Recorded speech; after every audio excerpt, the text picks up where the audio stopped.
मेरा नाम कुणाल है। आज मेरी तीसरी शादी थी। मैं तीसरी बार दूल्हा बना खड़ा था, लेकिन मेरी आंखों में बहुत ही ज़्यादा डर था, क्योंकि मेरे साथ बहुत बुरे बुरे हादसे हो चुके थे और मैं फिर से शादी नहीं करना चाहता था। लेकिन मुसीबत ये थी कि मैं घर में अकेला रहता था, क्योंकि मेरे मम्मी पापा बहुत पहले ही इस दुनिया से जा चुके थे।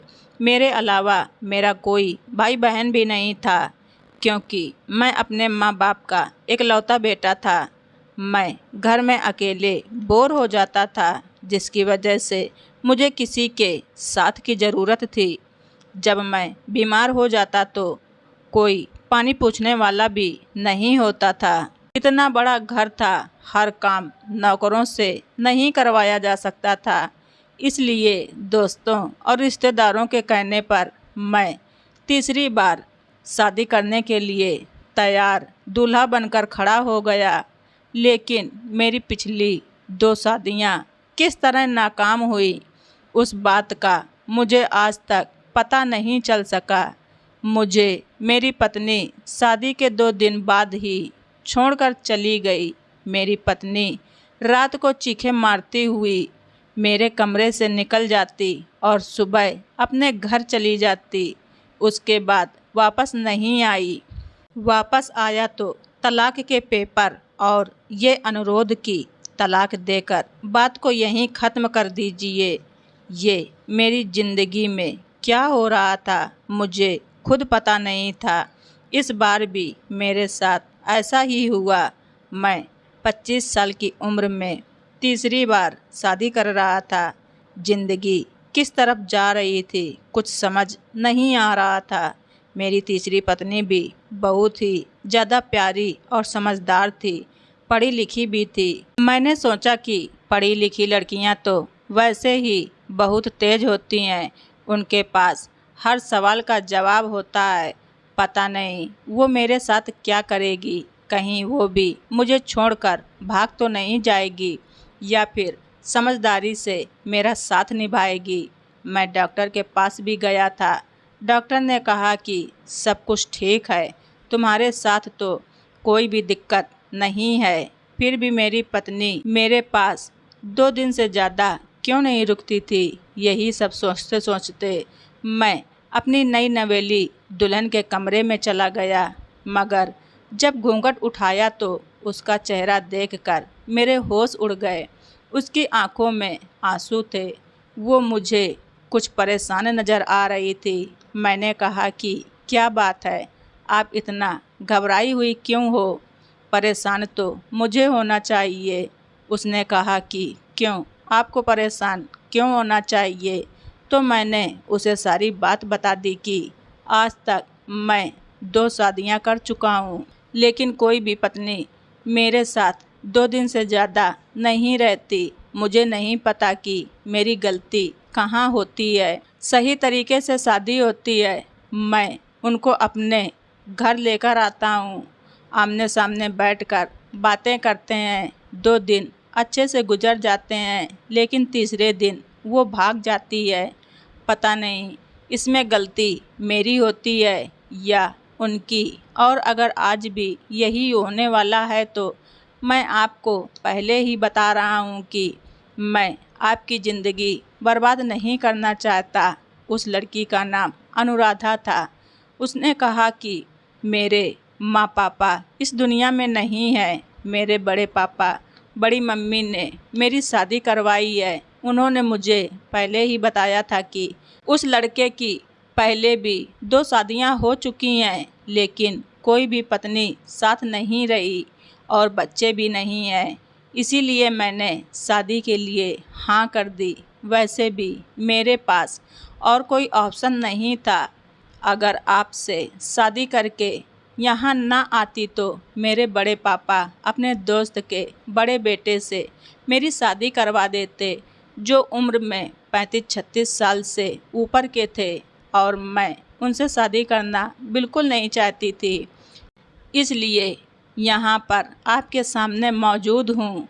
पर आप क्यों अजीब अजीब सी बहकी बहकी बातें कर रहे हो? मैंने उनसे कहा कि हाँ, यही सच है, लेकिन मैं तुम्हें बता दूं कि इस बार मैं बहुत ही एहतियात से काम लूँगा। मैं सोफे पर सो जाता हूँ और तुम अपने तरीके से बेड पर आराम से सो जाओ। हम 2-3 दिन एक दूसरे से बात भी नहीं करेंगे, एक दूसरे की तरफ देखेंगे भी नहीं।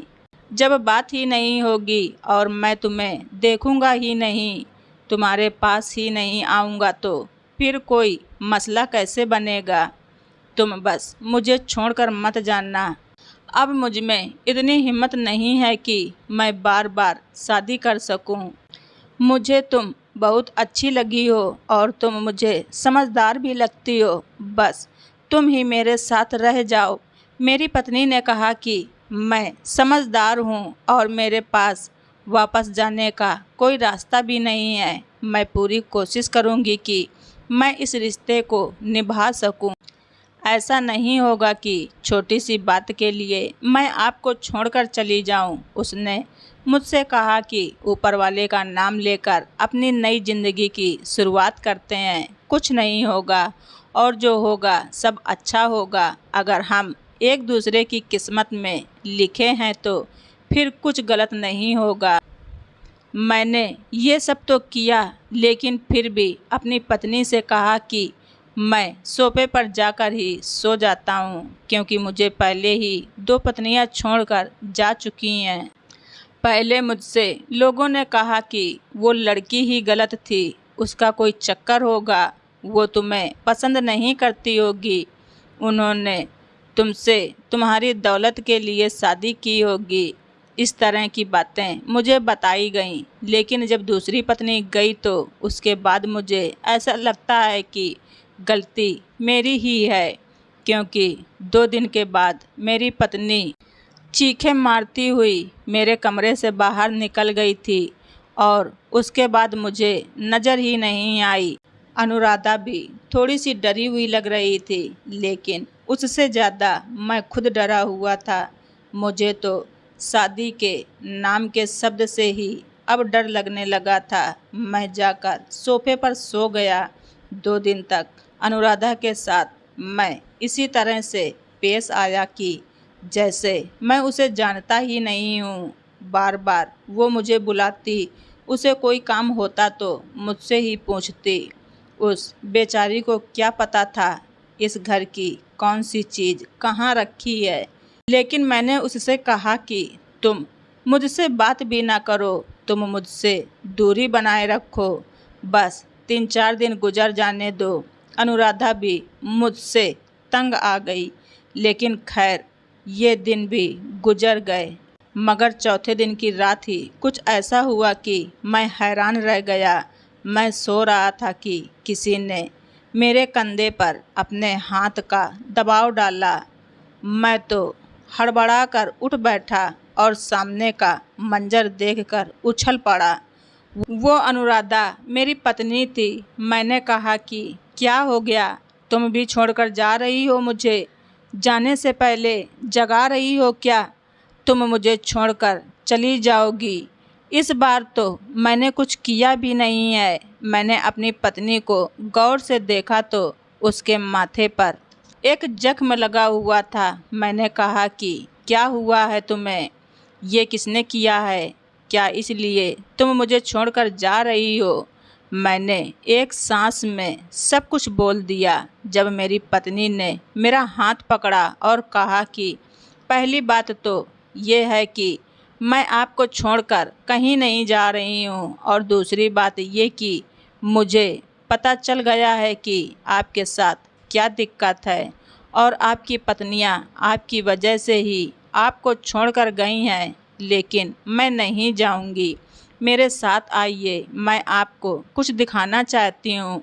उसने मुझे अपने पास बिठाया और मोबाइल की स्क्रीन मेरी तरफ किया। उसने शायद मेरा कोई वीडियो बनाया हुआ था जो वो मुझे दिखाना चाहती थी। वीडियो देखकर मेरे कदमों तले से ज़मीन निकल गई और माथे पर पसीना आ गया। दरअसल वीडियो में ये नज़र आ रहा था कि अचानक से मुझे कोई दौरा पड़ा था और मैं पागलों की तरह चीज़ें उठा उठा कर फेंक रहा था और फिर अपनी पत्नी का पीछा करने लगा। फिर शायद मेरी पत्नी ज़मीन पर गिरी और भागती हुई मेरे कमरे से निकल गई। फिर हम दोनों ही वीडियो से गायब हो गए। लेकिन फिर वो वापस कमरे में आई और मैंने जब अपने आप को देखा तो मैं हैरान रह गया कि मैं किस तरह अजीब तरीके से पेश आ रहा था। उसके बाद वीडियो बंद हो गया। मैंने अपनी पत्नी को देखा और कहा कि ये सब मैंने किया है, तो उसने कहा कि आपको एक बीमारी है जिसमें आपको दौरे पड़ते हैं। मैंने उस बीमारी के बारे में ज़्यादा पढ़ा तो नहीं है, लेकिन कॉलेज में थोड़ा बहुत पढ़ा था, इसलिए मुझे अंदाज़ा हो गया है। मैंने कहा कि ये जख्म तो तुम्हें मेरी वजह से लगा है ना, इसका मतलब है कि मैं पागल हूँ। मेरी पत्नी ने कहा कि नहीं, आप पागल नहीं हैं, आपका इलाज हो सकता है। हम डॉक्टर के पास जाएंगे और मैं आपको छोड़कर कहीं नहीं जाऊंगी। फिर हम डॉक्टर के पास गए।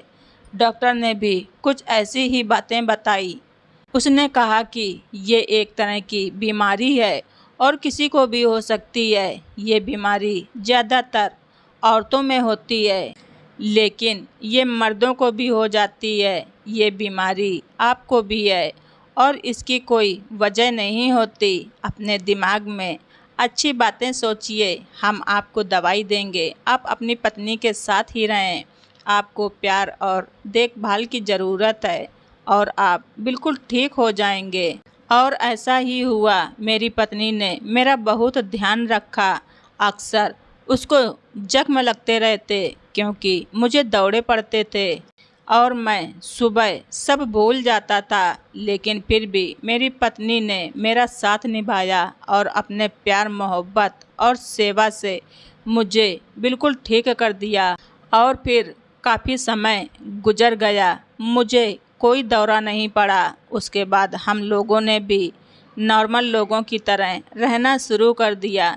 दरअसल मुझे वाकई इतने खतरनाक दौरे पड़ते थे कि मेरी आवाज़ भी बदल जाती थी और मैं बिल्कुल पागल सा हो जाता था और सामने वाले पर हमला कर देता था। लेकिन मेरी तीसरी पत्नी बहुत समझदार थी, जिसने सब कुछ बर्दाश्त किया। उसके लिए ये सब करना आसान नहीं था। वो मेरे लिए बहुत परेशान रहती थी, लेकिन ठीक होने के बाद मैंने उसको अपने दिल और अपने घर की मालकिन बनाकर रखा और उसे इतनी खुशियाँ देने का इरादा किया कि वो सब कुछ भूल जाए, क्योंकि वो वाकई इन सारी खुशियों की हकदार थी। तो दोस्तों, आप सभी लोगों को हमारी ये स्टोरी कैसी लगी कमेंट बॉक्स में ज़रूर लिखें। चैनल पर नए हैं तो सब्सक्राइब करना ना भूलें। धन्यवाद। रिचा वाइस।